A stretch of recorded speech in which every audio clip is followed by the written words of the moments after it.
주를 바라봅니다.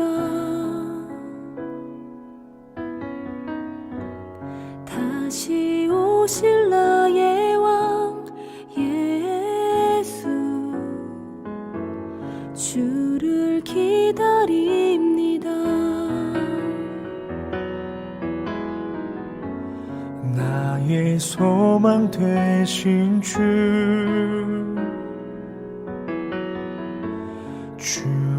바라봅니다. 다시 오실 나의 왕 예수, 주를 기다립니다. 밤이나 낮이나 어제나 오늘도 영원히 주만 찬양해.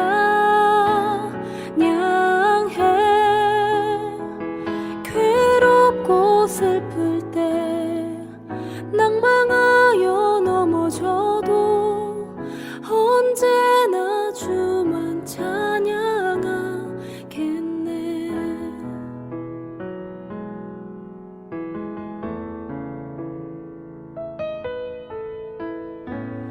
나의 소망 되신 주를 바라봅니다.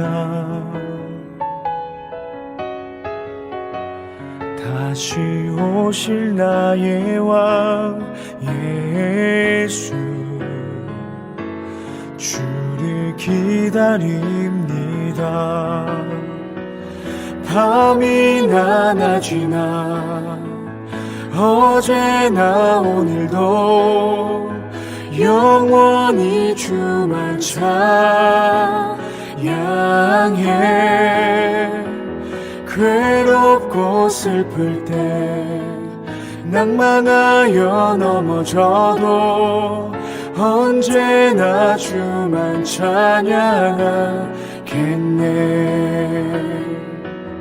밤이나 낮이나 어제나 오늘도 영원히 주만 찬양해. 괴롭고 슬플 때 낭망하여 넘어져도 언제나 주만 찬양하겠네.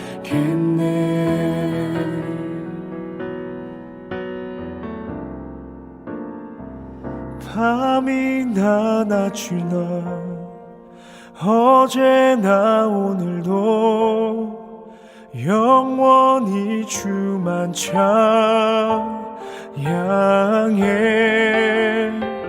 괴롭고 슬플 때 낭망하여 넘어져도 언제나 주만 찬양하겠네. 밤이나 낮이나 어제나 오늘도 영원히 주만 찬양해. 괴롭고 슬플 때 낭망하여 넘어져도 언제나 주만 찬양하겠네.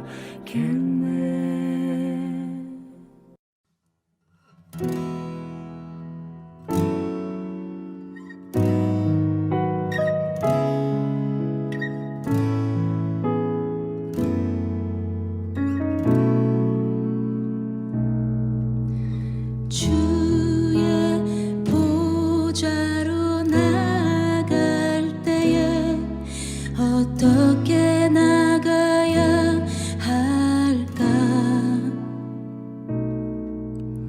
나를 구원한 주의 십자가, 그것을 믿으며 가네. 주의 보좌로 나갈 때 나 여전히 부족하네.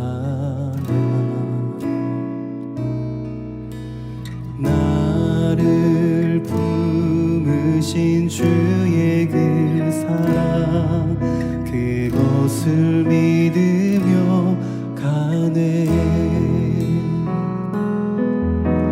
자격 없는 내 힘이 아닌 오직 예수님의 보혈로 자격 없는 내 힘이 아닌 오직 예수님의 보혈로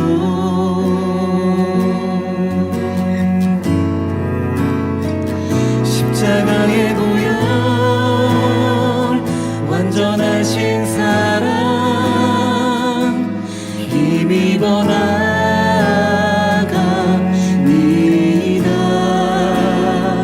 십자가의 보혈 완전하신 사랑 힘입어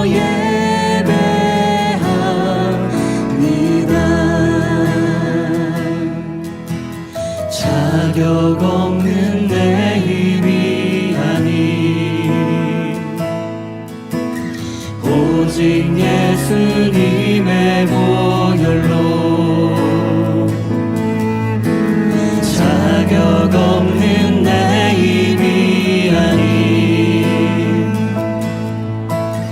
오직 예수님의 보혈로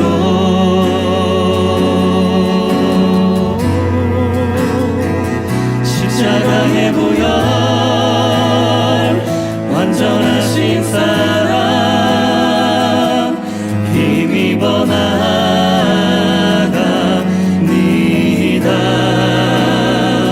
십자가의 보혈 완전하신 사랑 힘입어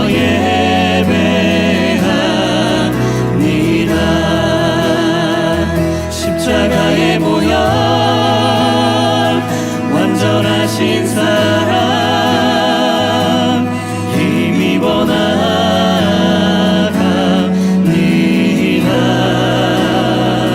십자가의 보혈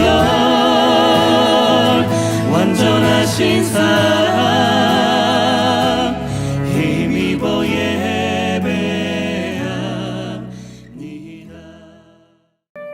사람이 등불을 가져오는 것은 말 아래나 평상 아래 두려함이냐 등경 위에 두려함이 아니냐. 드러내려 하지 않고는 숨긴 것이 없고 나타내려 하지 않고는 감추인 것이 없느니라. 들을 귀에 있는 자는 들으라. 너희가 무엇을 듣는가 스스로 삼가라. 너희의 헤아리는 그 헤아림으로 너희가 헤아림을 받을 것이며 더 받으리니 있는 자는 받을 것이요 없는 자는 그 있는 것까지도 빼앗기리라. 하나님의 나라는 사람이 씨를 땅에 뿌림과 같으니 그가 밤낮 자고 깨고 하는 중에 씨가 나서 자라되 어떻게 그리려는지를 알지 못하느니라. 땅이 스스로 열매를 맺되 처음에는 싹이요 다음에는 이삭이요 그 다음에는 이삭의 충실한 곡식이라. 열매가 익으면 곧 낫을 대나니 이는 추수 때가 이르렀습니다. 마가복음은 마지막 때에 대한 문체로 가득한 책입니다. 예수님께서 돌아가신 지 얼마 안 되었을 때 기록되었기 때문이기도 합니다. 마가복음에는 곧이라는 말이 가장 많이 쓰이기도 했습니다. 저자인 마가는 급한 어투로 하나님 우편에 승천하신 예수님께서 다시 오실 것이라는 약속을 기억하며 예수님을 기다리는 마음으로 마가복음을 기록했습니다. 오늘 본문은 어제 말씀에 이어서 하나님 나라에 대한 비유를 이어 말하고 있습니다. 예수님은 하나님 나라의 비밀을 전파하셨지만 깨닫는 자와 깨닫지 못하는 자들의 특징을 비유로 말씀하셨습니다. 하나님 나라에 대한 말씀을 듣고 깨닫는 자들은 그 말씀이 마치 열매와 같이 결실을 맺지만 이를 듣고 깨닫지 못하는 자들은 받은 말씀을 빼앗기기도 하고 결실을 얻지 못하는 자들임을 말씀하셨습니다. 오늘 본문 말씀 21절에서는 등불에 대한 비유를 통해 하나님 나라에 대한 말씀을 하십니다. 본문 21절입니다. 사람이 등불을 가져오는 것은 말 아래나 평상 아래 두는 것이 아닌 등경 위에 두려 하는 것이 아니냐고 물어보십니다. 22절에 이어서 이는 드러내려고 하지 않고는 숨긴 것이 없고 나타내려 하지 않고는 감추인 것이 없기 때문이라고 합니다. 등불은 어둠을 물러내고 보기 위한 도구입니다. 환히 비추어 있는 등불을 가져와도 보지 못한다는 것은 무엇이 문제일까요? 보지 못하는 자의 문제라고 볼 수 있습니다. 뜬 눈으로 보지 못했다면 시력의 문제라고 삼을 수 있겠지만 여기서는 그렇게 고차원적으로 이 부분에 꼬아서 얘기하고자 함이 아닙니다. 등불과 같은 예수님의 가르침을 통해 하나님 나라를 비추어 보지 못하는 것은 눈을 뜨려고 하지 않는 고집을 부리는 보아도 본체하지 않는 자의 문제라고 하는 것이지요. 예수님이 어렵게 말씀하셨을까요? 모든 비유는 먼저 그 당시 이스라엘 사람들에게 친숙한 문화적 요소들을 통해 하나님 나라에 대해 가르쳐 주셨습니다. 히브리 말을 하는 사람들에게 한국말이나 영어로 가르쳤다는 말이 아닙니다. 예수님은 하나님 나라에 대해 그들이 알게 하시기 위해 사람의 몸으로 오시고 그들의 문화에 녹여드셔서 가르치셨습니다. 하지만 이스라엘 백성들은 깨닫지 못했습니다. 오늘 말씀을 통해 함께 나눌 첫 번째 포인트는 복음을 듣는 귀를 열자입니다. 신앙은 마치 우리가 어린아기였을 때부터 노년에 이르기까지 인생의 성장과도 같습니다. 교회를 자이든 타이로 나오게 된 이후에 예수님에 대한 가르침을 받고 예수님을 나의 구주로 고백하게 되었다면 그것으로 끝이 아닙니다. 그 이후에 우리가 예수님의 가르친 대로 살 수 있도록 성경 말씀을 통해 예수님의 가르침을 더 깊이 이해하고 삶으로 살아가는 영적인 성장과 영적인 건강함을 가져야 합니다. 하지만 우리가 예수님을 머리로만 알고 예수님을 따르는 삶을 살지 않는다면 내 삶에서 겪게 되는 여러 상황 속에서 예수님의 가르침과 내 가치관에 부딪힘이 없다면 우리는 여전히 땅을 기어다니는 어린아이 영적 신앙 상태일 것입니다. 오늘 본문 23절입니다. 들을 귀 있는 자는 들으라.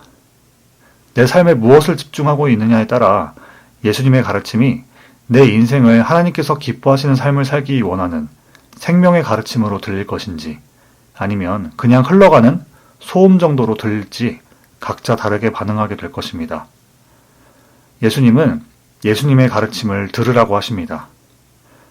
여러분은 예수님의 가르침이 어둠 속에서 허우적대던 인생에게 빛으로 다가오신 기쁨의 소식으로 들리시나요? 아니면 어둠 속에서 여전히 걸리적거리는 장애물 정도로만 느껴지시나요? 우리는 내 고집으로 무지함으로 보지 못했던 것들, 듣지 못했던 것들이 예수님의 가르침을 들음을 통해 복음을 통해 해결되는 놀라운 역사를 경험하시기를 축복합니다. 우리는 예수님의 복음을 들음을 통해서 놀라운 역사를 경험하고 삶의 변화를 하나님의 인도하심을 경험하는 그런 축복된 삶을 경험해야 합니다. 본문 24절입니다. 또 이르시되 너희가 무엇을 듣는가 스스로 삼가라. 너희의 헤아리는 그 헤아림으로 너희가 헤아림을 받을 것이며 더 받으리니 있는 자는 받을 것이요 없는 자는 그 있는 것까지도 빼앗기리라. 우리가 신앙생활을 할 때 정체기가 오게 됩니다. 그 정체기는 신앙의 도약을 하기 좋은 시기가 되기도 하고 정체하거나 신앙을 잃을 수 있는 아주 중요하기도 하고 위험한 시기입니다. 신앙의 정체기에 가장 조심해야 될 부분은 익숙함, 전문 용어로 콩깍지가 벗겨졌다라는 상황입니다. 말씀 묵상과 기도 생활이나 믿음의 지체들을 만나 교제할 때, 교회에서 각종 봉사를 할 때 이전에는 구원받은 은혜에 감격해서 기쁜 마음으로 했습니다. 구원받았기 때문에 내가 이전의 삶에서 했던 모든 사이클에서 구원의 기쁨으로 나의 삶의 우선순위가 바뀌게 됩니다. 하지만 이것도 얼마 가지 않습니다. 말씀 묵상할 때 이해가 되지 않으면 그냥 넘어가 버리고 바쁘다는 핑계로 기도의 자리는 잃어버리고 함께 봉사하던 사람들의 약점이 보여 실증나고 내 말과 생각, 행동은 구원받기 이전의 내 모습으로 돌아와 버립니다. 그리고 그런 내 모습을 보며 환멸감을 느끼기도 하고 나는 신앙생활이 못해. 저렇게는 신앙생활하는 사람처럼 살 수 없어. 라고 하며 자기 자신에게 한계의 선을 긋고 단정지어 더 이상 믿음 생활을 열심히 하지 않으려 합니다. 난 신앙 중독자처럼 살지 않을 거야 라며 옛 모습으로 돌아가게 되기도 합니다. 신앙생활하면서 가장 위험한 게 적당히 하는 것입니다. 신앙생활은 미래의 보상만 보고 살아가는 것이 아닙니다. 신앙생활은 현재 삶에도 하나님께서 주어주신 삶에 대한 감사함과 함께하는 사람들의 관계를 주심에 대한 감사로 하루하루 믿음의 여정을 쌓아가는 것입니다. 예수님께서 약속하셨듯이 다시 오셔서 마지막 때의 심판이 언제인지 우리는 모르지만 매 순간마다 삶에서 감사하고 예수님의 은혜에 대해 날마다 묵상하고 또한 그 말씀을 나누고 가르치며 우리는 오늘의 주어진 삶에 최선을 다해야 합니다. 그러기 위해 우리는 오늘의 영적 양식, 예수님의 가르침을 가까이 하려고 애쓰고 또한 깨닫기를 구해야 합니다. 오늘 나눌 두 번째 포인트는 말씀을 깨닫길 사모하자입니다. 구약성경에는 익숙함과 콩깍지가 벗겨진 이스라엘 사람들의 이야기로 가득합니다. 하나님은 그리고 예수님은 그런 이들을 향해 경고의 예언을 하셨습니다. 다니엘 12장 2절부터 3절 말씀입니다. 땅의 티끌 가운데 자는 자 중에서 많은 사람이 깨어나 영생을 받는 자도 있겠고 수치를 당하여서 영원히 부끄러움을 당할 자도 있을 것이며 지혜 있는 자는 궁창의 빛과 같이 빛날 것이요 많은 사람을 옳은 대로 돌아오게 한 자는 별과 같이 영원토록 빛나리라. 아멘. 마지막 환란이 있는 날에 대한 예언으로 많은 죽은 자 중에 깨어나 영생을 받을 자도 있지만 영원한 부끄러움을 당할 자도 있다고 합니다. 예수님의 가르침을 세상 지식 정도로밖에 받아들이지 못한 자들은 수치를 당하게 됩니다.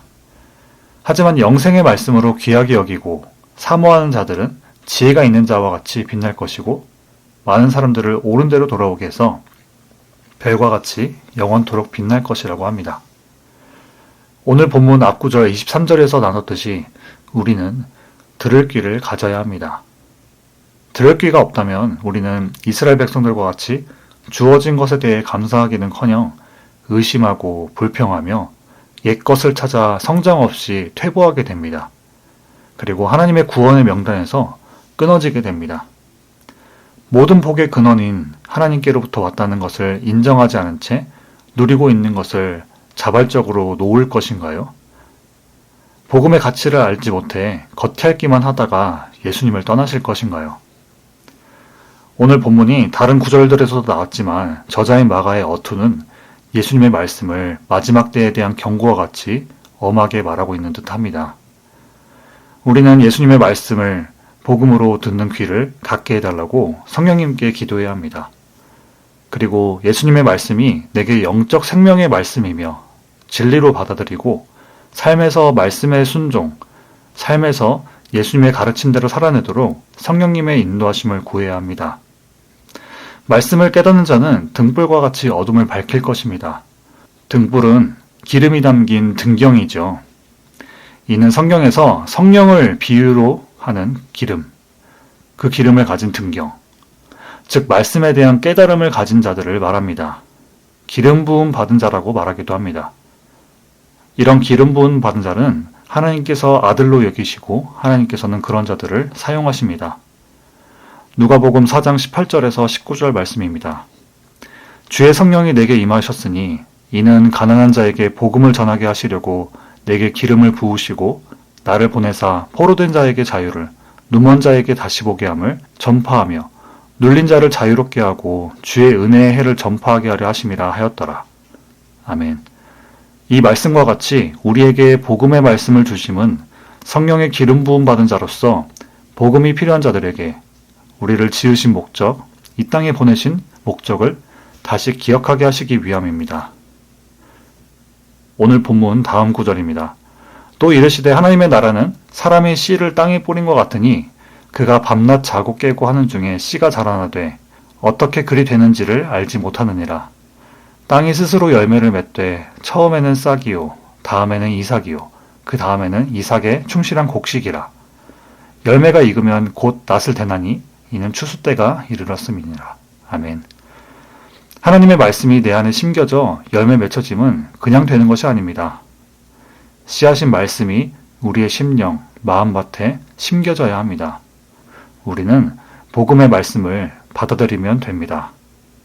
그 다음은 하나님께서 씨앗이 열매가 되기까지 책임지시기 때문입니다. 마지막으로 오늘 함께 나눌 세 번째 포인트는 말씀의 열매를 심고 하나님 때에 열매 맺음을 기대하자입니다. 눈에 띄지 않게 자라나는 씨는 어느 날 쑥 자라납니다. 우리 일상에서의 신앙생활도 같습니다. 우리 일상생활에서도 꾸준하게 하나님의 말씀에 씨앗을 심어야 합니다. 한 개만 심나요? 여러분, 마음밭이 그렇게 좁지 않습니다. 하나님은 그렇게 만드시지 않으셨습니다. 우리 하나님은 여러분 마음밭을 넓게 만드셨습니다. 예수님의 성품을 닮은 열매들, 성령의 열매들이 많이 맺혀질 수 있도록 말이지요. 우리가 성경 66권에 기록되어 있는 예수님의 모든 말씀의 씨앗들을 우리 심령에 뿌리게 되면 하나님은 해와 같이 복음의 빛을 비추이시고 비와 같이 우리의 심령을 적시시고 때로는 성령의 불로 우리 심령의 잡초들을 태우십니다. 하나님은 말씀의 씨앗이 심령에 심겨진 우리에게 하나님의 때에 열매 맺는 모습을 보게 하시는 기쁨을 보게 하실 것입니다. 날마다 말씀을 가까이 하며 그 말씀이 깨닫게 하시고 오늘도 열매 맺는 기쁨과 추수 때에 수확하는 기쁨을 맛보시기를 축복합니다. 우리의 조급함을 내려놓고 꾸준히 우리의 믿음을 돌보며 여러분의 삶 속에서 하나님의 열매가 맺혀지기를 축복합니다. 오늘 말씀을 마무리하려 합니다. 오늘 말씀과 같이 우리는 복음의 깊이를 더 깊이 알아야 합니다. 말씀을 적당히 하는 것이 아니라 복음의 그 깊이를 알 때, 진주의 그 가치를 알 때 우리는 예수님을 더 깊이 사랑하게 될 것입니다. 또한 말씀을 깨닫는 사모함을 우리는 구해야 합니다. 성령의 기름 부으심을 받는 자는 그 기름 부으심의 맛을 알고 또한 그 성령의 깊이를 알고 복음의 빛을 밝히기 위해서 그 기름을 더욱더 사모하게 될 것입니다. 또한 우리 심령에 말씀의 열매를 심고 또한 우리 주변의 사람들에게 복음의 말씀을 전했을 때 하나님의 때에 열매 맺음을 기대할 수 있는 우리 랄리 제일 한인 침례교회 성도님들 되시기를 축복합니다. 오늘 들은 말씀 붙들고 같이 기도하시겠습니다. 먼저는 복음을 듣는 귀를 허락해달라고, 그리고 복음을 깨닫는 은혜를 허락해달라고, 마지막으로 날마다 말씀을 가까이 하고 하나님 때에 열매 맺음을 소망하게 해달라고 오늘 들은 말씀 붙들고 같이 기도하시겠습니다.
두 번째로 교회를 위해서 같이 기도하시겠습니다. 올해 표어와 같이 전심으로 하나님의 일하심을 기대하고 기도하며 기다리는 한 해가 되게 달라고, 2024년도 새롭게 세워진 일꾼들이 복음에 감동되어 성령 안에서 하나 되고 쓰임받게 해달라고, V24 차세대 미션센터 건축과 다음 세대를 양육하고 훈련할 일꾼들을 세워달라고, 육신과 영적인 연약함으로 고통받는 지체들에게 하나님의 치유하심과 그 가족들에게 위로와 평안을 누리게 해달라고 교회를 위해서 같이 기도하시겠습니다.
마지막으로 세계화 선교지 위해서 기도하겠습니다.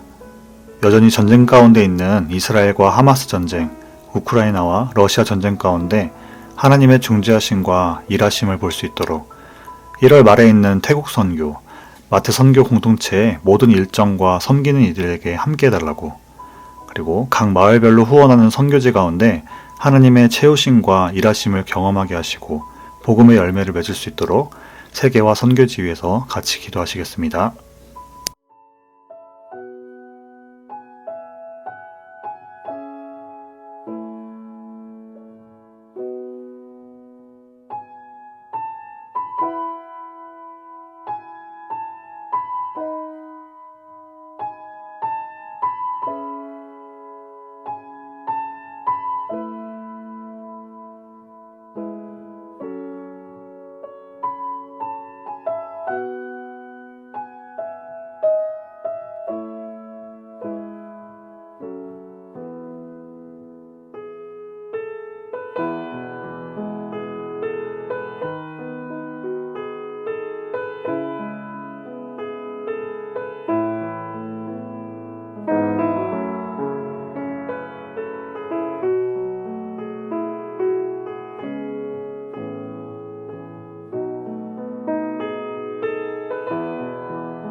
이제 함께 주기도문 하심으로 개인 기도하시고 6.19 온전한 예배를 마치도록 하겠습니다. 하늘에 계신 우리 아버지여, 이름이 거룩히 여김을 받으시오며 나라가 임하시오며 뜻이 하늘에서 이루어진 것 같이 땅에서도 이루어지이다. 오늘 우리에게 일용할 양식을 주시옵고 우리가 우리에게 죄 지은 자를 사하여 준 것 같이 우리의 죄를 사하여 주시옵고 우리를 시험에 들게 하지 마시옵고 다만 악에서 구하시옵소서. 나라와 권세와 영광이 아버지께 영원히 있사옵나이다. 아멘.